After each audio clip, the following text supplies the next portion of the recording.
Hello friends, मैं ज़ुलेखा आप सभी का अपने चैनल पे स्वागत करती हूँ।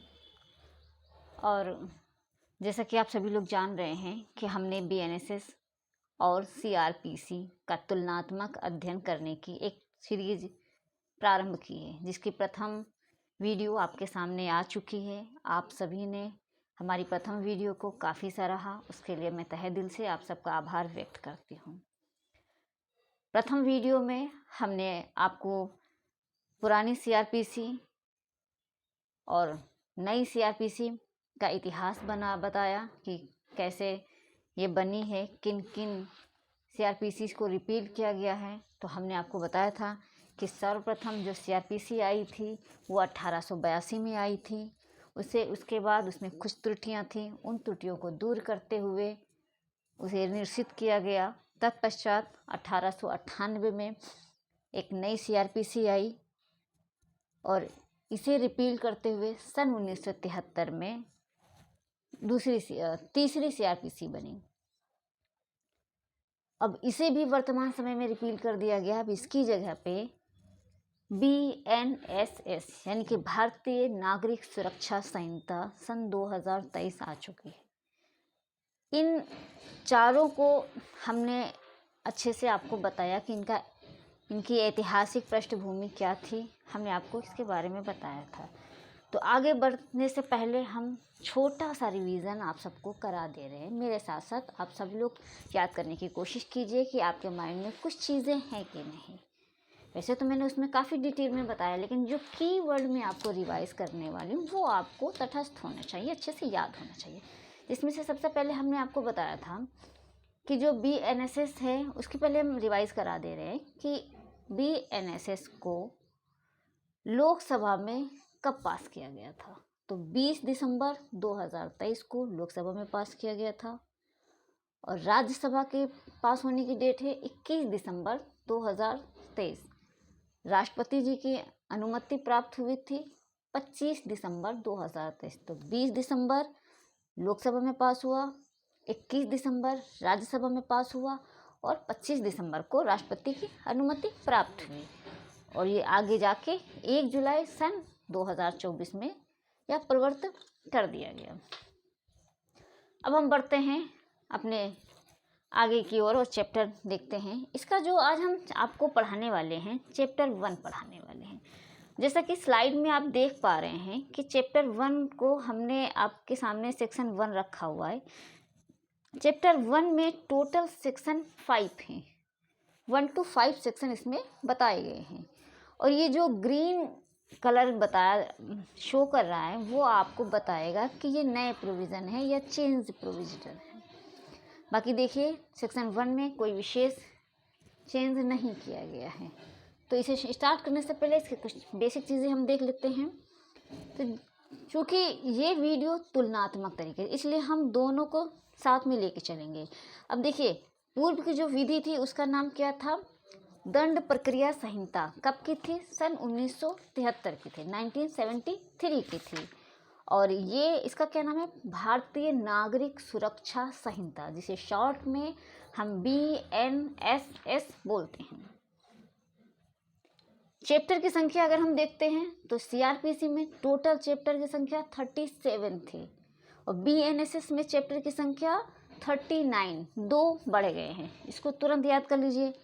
सेक्शन देखते हैं तो सीआरपीसी में 484 थे, 484 धाराएं थी, जो बीएनएसएस में 531 हो चुकी हैं। चैप्टर कितने थे? 37। अब इधर कितने हो गए हैं? 39। चैप्टर सीआरपीसी में कितने थे? 484, 484। वर्तमान में कितने हैं? 531। ये दो फैक्ट हमें याद हो गए। अब देखते हैं हम डेट में हम 2 डेट याद करेंगे। एक तो हम डेट देखेंगे जो पासिंग डेट होती है, दूसरी देखते हैं जिस डेट से लागू होती है, यानी कि कमेंसमेंट की डेट क्या होती है। तो राष्ट्रपति की अनुमति कब प्राप्त हुई है? सबसे पहले हम सीआरपीसी देख लेते हैं। सीआरपीसी को राष्ट्रपति की अनुमति कब प्राप्त हुई थी? तो 25 जनवरी 1974। और बीएनएसएस को राष्ट्रपति की अनुमति कब प्राप्त हुई थी? तो 25 दिसंबर 2023। देखिए यहाँ पे डेट सेम है, 25 25 25 यहाँ पे 25 जनवरी 1974 है, बीएनएसएस में 25 दिसंबर 2023। लागू होने की डेट देखते हैं, कमिटमेंट्स की डेट, तो 1 जुलाई 2024 को बीएनएसएस लागू हुआ था। 1 अप्रैल 1974 को सीआरपीसी लागू हुई थी।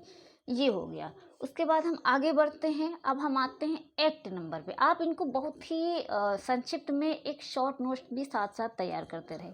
अब देखिए, एक्ट नंबर हमारा जो बीएनएसएस का है वो 46 है, सीआरपीसी का कितना है 2, 1974 का अधिनियम संख्या 2। ठीक है, आगे बढ़ते हैं। तब हम देखते हैं सीआरपीसी की जो उद्देशिका थी वो कहती थी दंड प्रक्रिया संबंधी विधि का समेकन और संशोधन करना, और बीएनएसएस की उद्देशिका कहती है दंड प्रक्रिया संबंधी विधि का समेकन और संशोधन करने के लिए विधेयक है।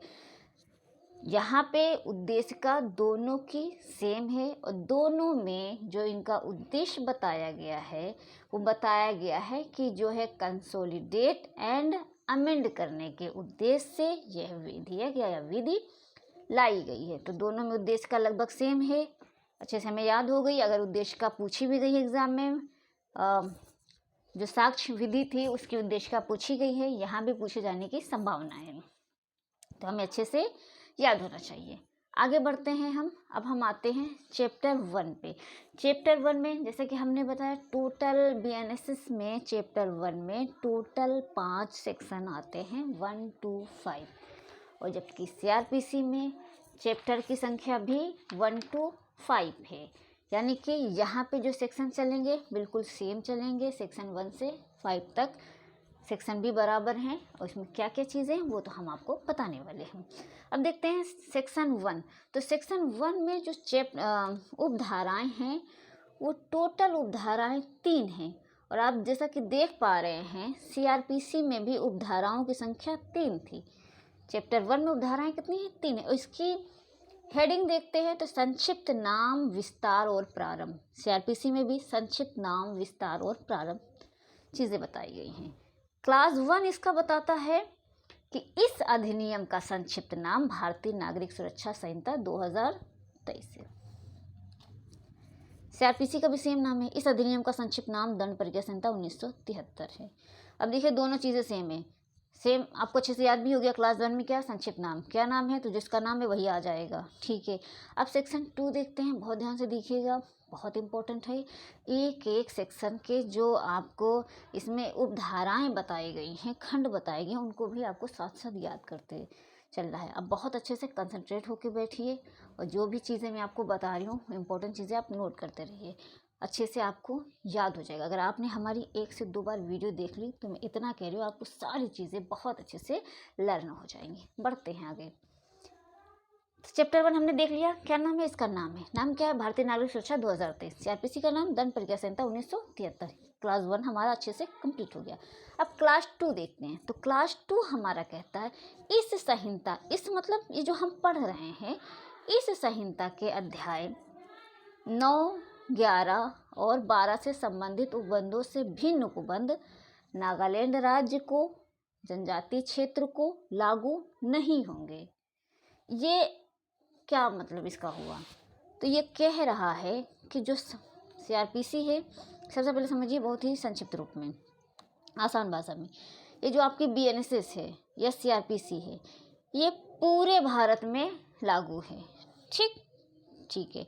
दूसरी चीज़ें कि जो नागालैंड जनजाति क्षेत्र हैं, नागालैंड क्षेत्र हैं, राज्य है या जनजाति क्षेत्र हैं, इन क्षेत्रों पर सीआरपीसी लागू नहीं होगी।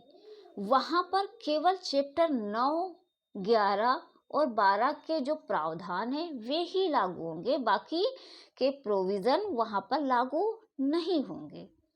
सीआरपीसी में सेम चीज़ें भी बताई गई थी कि चैप्टर 8, 10, 11 के प्रोविज़न नागालैंड राज्य जनजातीय क्षेत्र को लागू होंगे, इसके अलावा कोई भी प्रावधान वहाँ पर लागू नहीं होंगे। अब आपने ध्यान से देखा होगा तो बीआरएड की भाषा थोड़ी सी क्लिष्ट होती है, इसको समझना होता है। ये थोड़ा नेगेटिव सेंस में लिखते हैं सीधे से। तो एक बार मैं फिर से आपको बता दे रही हूँ कि जो यहाँ पे 3 चैप्टर बताए गए हैं, बीएनएसएस में 9, 11, 12 और सीआरपीसी में 8, 10, 11, ये चैप्टर, केवल यही चैप्टर नागालैंड राज्य में और जनजातीय क्षेत्र में लागू होंगे। बाकी की पूरी सीआरपीसी इन क्षेत्रों पर लागू नहीं होंगे। चैप्टर की हम बात करें तो चैप्टर 9 हमारा किससे संबंधित है, हम बताते हैं। 9 हमारा बताता है कि परिशांति कायम रखने के लिए सदाचार और प्रतिभूति। ये चैप्टर आपका सेक्शन 125 से 143 तक बताया गया है। चैप्टर 125 से 143 तक परिशांति कायम रखने के बारे में बताता है। और चैप्टर 11 की बात करें तो चैप्टर 11 बताता है लोक व्यवस्था और प्रशांति बनाए रखना। ये आपका जाता है 148 से लेके 167 तक जाता है। चैप्टर 12 की बात करें तो चैप्टर 12 पुलिस के निवारक कार्यों के बारे में बताता है, जो सेक्शन 168 से लेके 172 तक जाता है।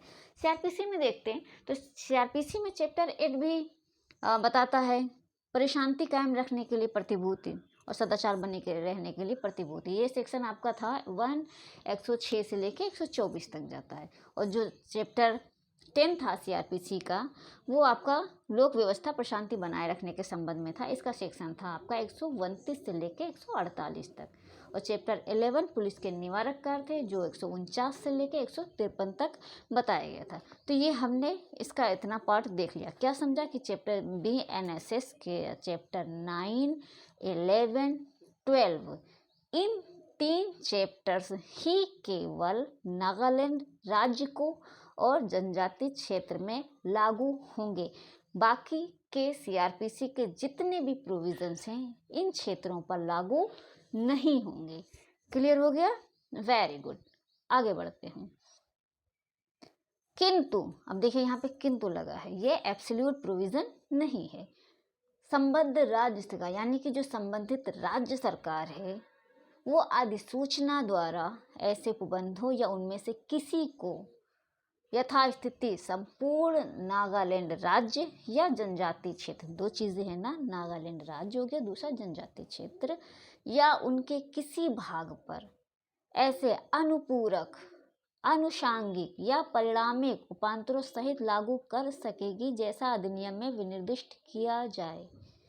अनुपूरक मतलब किसी कमी को पूरा करना, आनुषांगिक, परिणामिक, उपांतरित सहित लागू कर सकती है।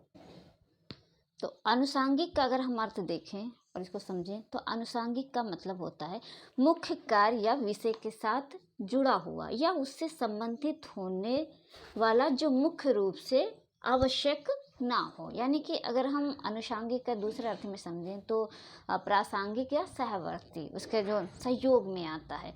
परिणामिक तो आप समझते हो, परिणाम ये आता है। तो ये चीज़ें इसके अंतर्गत आती हैं। एक बार फिर से हम आपको बता दे रहे हैं कि जो आप इसकी धारा 2 है क्लास 1 की, वो क्या कहती है कि चैप्टर 9, 11, 12 के प्रावधान नागालैंड राज्य और जनजातीय क्षेत्रों पर लागू होंगे। बाकी पूरी बीएनएसएस के प्रावधान इन जगहों पर लागू नहीं होंगे।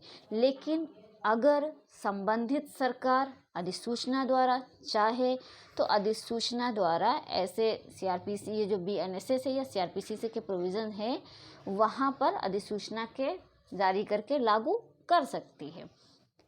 नागालैंड राज्य और जनजातीय क्षेत्रों में लागू कर सकती है। फिर हम इसका स्पष्टीकरण देखते हैं। देखिए, किसी भी एक्ट का या संहिता का जो स्पष्टीकरण होता है उसका लाने का उद्देश्य सिर्फ इतना होता है कि वो कुछ चीज़ों को स्पष्ट करती है जो हमें वहाँ पे समझ नहीं आ रही होती हैं, या कुछ ऐसा होता है जो थोड़ा डाउटफुल होता है, तो उसी को स्पष्ट करने के लिए स्पष्टीकरण रखा जाता है। इस स्पष्टीकरण में क्या है तो देखिए, इसमें जनजातीय क्षेत्र को बताया गया। यहाँ पे हमने बता दिया ना कि जनजातीय क्षेत्रों को लागू नहीं होते हैं। जनजाति क्षेत्रों में पूरी बीएनएसएस लागू नहीं होती, केवल चैप्टर 9, 11, 12 ही लागू होंगे। इसके प्रयोजन अगर राज्य सरकार चाहे तो अधिसूचना जारी करके इन जगहों पर अन्य प्रावधान भी लागू कर सकते हैं। ये हमने इसमें देखा। अब हम देखते हैं, अब ये क्वेश्चन तो राइज होगा ही ना कि ये जनजाति क्षेत्र में कौन कौन चीज़ें आती हैं, कौन कौन चीज़ें नहीं आती। इसी को स्पष्ट करने के लिए स्पष्टीकरण रखा गया। स्पष्टीकरण देखते हैं, इसमें बताया गया कि जनजाति क्षेत्र वे राज्य क्षेत्र अभिप्रेत हैं। कौन से? जो डेट इंपॉर्टेंट है, अंडरलाइन करें। 21 जनवरी 1972 को के ठीक पहले संविधान की छठी अनुसूची अगर हम देखेंगे तो जनजाति क्षेत्रों के बारे में बताता है ना। तो छठी अनुसूची के पैरा 20 में यथा निर्दिष्ट असम के जनजाति क्षेत्रों में सम्मिलित थे और जो शिलांग नगर पालिका की स्थानीय सीमाओं के भीतर के क्षेत्रों से भिन्न हैं। ये सभी चीज़ें जनजाति क्षेत्र में आते हैं। सिंपल सा बता दिया गया। जनजाति क्षेत्र में एक डेट बताई गई है कि जो 21 जनवरी 1972 के ठीक पहले कौन सी अनुसूची है? छठी अनुसूची। इसका पैरा 20 में असम के जनजाति क्षेत्र में सम्मिलित थे वे सभी जनजाति क्षेत्र माने जाएंगे और जो शिलांग नगर पालिका के स्थानीय सीमाओं के भीतर के क्षेत्रों से भिन्न है। तो इस तरह से ये क्लॉज भी हमारा अच्छे से क्लियर हो गया। अब इसका क्लॉज 3 देखते हैं। तो क्लॉज 3 हमारा बताता है यह ऐसी तारीख को प्रवर्त होगा जिसे भारत सरकार राजपत्र में अधिसूचना द्वारा नियत करे। यानी कि क्लॉज 3 कमिटमेंट की डेट बताता है। ये क्लास इंपॉर्टेंट है, अंडरलाइन कर लीजिए। आगामी परीक्षाओं में ये यहाँ से प्रश्न बनेगा, 100% बनेगा। पूछा जाएगा कि धारा 1 के किस खंड में परिवर्तन की डेट बताई गई है या बताया गया है कि किस तारीख को बीएनएसएस लागू होगा। तो वो क्लास नंबर 3 है। बताया गया है कि यह ऐसी तारीख को प्रवर्त होगा। तो कौन सी तारीख इसमें आई है निकल के? तो 1 जुलाई 2024 निकल के आई कि 1 जुलाई 2024 को यह संहिता 1 जुलाई 2024 से यह संहिता लागू होंगी और कुछ प्रोविज़न है जो आगे पीछे लागू किए जा सकते हैं। तो यहाँ से अब हमने चैप्टर 1 का क्लास 1 अच्छे से देख लिया, समझ लिया। एक बार बहुत ही शॉर्ट में हम इसका रिवाइज करा दे रहे हैं। सबसे पहले हमने इसका बताया कि चैप्टर बताया, केवल टोटल चैप्टर की संख्या कितनी है। चैप्टर हमने देखे सीआरपीसी में कितने चैप्टर थे? 37। बीएनएसएस में कितने थे? 39। और सेक्शंस कितने थे? सीआरपीसी में 484, बीएनएसएस में 531। लागू होने की डेट हम देखते हैं। तो पासिंग डेट कितनी थी? राष्ट्रपति की अनुमति मिली 25 जनवरी 1974 सीआरपीसी को और 25 दिसंबर 2023 बीएनएसएस को। प्रवर्तन की तिथि देखें तो 1 जुलाई 2024 बीएनएसएस लागू हुआ, 1 अप्रैल 1974 को सीआरपीसी लागू हुआ। एक्ट नंबर बीएनएसएस का 46 है, सीआरपीसी का 2 है। उद्देश्य का समेकन संशोधन करना, दोनों का सेम है। संक्षिप्त नाम विस्तार प्रारंभ, दोनों का क्लास सेक्शन 1 है, सेम है। 2 में बताया गया है, इसका विस्तार बताया गया है, इसका एक्सटेंट बताया गया है, दोनों में सेम बताया गया है।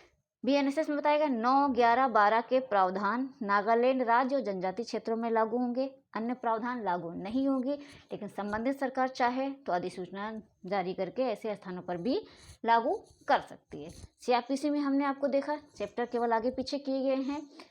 चैप्टर 8, 10, 11 के प्रावधान नागालैंड राज्य जनजाति क्षेत्र को लागू होंगे, बाकी के सारे प्रावधान वहाँ पर लागू नहीं होंगे, लेकिन अगर संबंध राज्य सरकार चाहे तो अन्य प्रावधान भी ऐसे क्षेत्रों में लागू कर सकते हैं। क्लास 3 हमने देखा तो बीएनएसएस का और सीआरपीसी का दोनों का सेम है।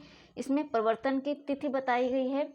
सीआरपीसी में हम अगर देखते हैं तो यहाँ पे लिखा हुआ है, स्पष्ट लिखा है कि यह 1 अप्रैल 1974 को लागू हुई, यानी कि अप्रैल के प्रथम दिन लागू होंगे। इसमें ऐसा बताया गया है।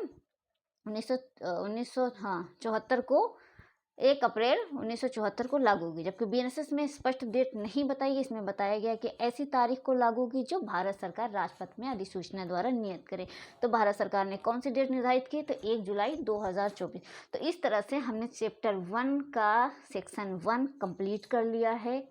आगे की वीडियो में हम डिफिनेशन क्लॉज बताएंगे। आप लोग बिल्कुल भी परेशान ना होइए। जो लोग नए हैं या भी एलएलबी कर रहे हैं या जिन्होंने पहले सीआरपीसी नहीं पढ़ा है, अब उनके लिए बहुत ज़्यादा समस्या होगी, क्योंकि उन्हें सीआरपीसी भी पढ़ना है और ये नई संहिता भी पढ़नी, बीएनएसएस भी पढ़ना है। बिल्कुल भी परेशान होने की ज़रूरत नहीं है, क्योंकि हम दोनों को बहुत ही अच्छे से तुलनात्मक रूप से बताते चलेंगे। आप सिर्फ धैर्य से पढ़ते जाइए और बिल्कुल भी परेशान होने की ज़रूरत नहीं है। आपको जब ये सीरीज़ ख़त्म होगी तो आप अपने आप को देखेंगे कि आप कहाँ से कहाँ पहुँच गए। चीज़ों को पता भी नहीं चलेगा, इतने अच्छे से आपको लर्न हो जाएंगी, समझ जाएंगी और एक अच्छी सी समझ विकसित हो जाएगी। आपको हमारी ये सीरीज़ पसंद आ रही है तो हमें सपोर्ट करें, लाइक करें, शेयर करें और अपना कमेंट अवश्य करें। आपके कमेंट हमारा उत्साहवर्धन कराते हैं। हमारे में अगर कोई त्रुटि आ रही है, कोई ऐसी चीज़ें आ रही है जो आपको समझ नहीं आ रही, आपकी क्वेरी है, तो आप वो कमेंट में कर सकते हैं। Thank you so much.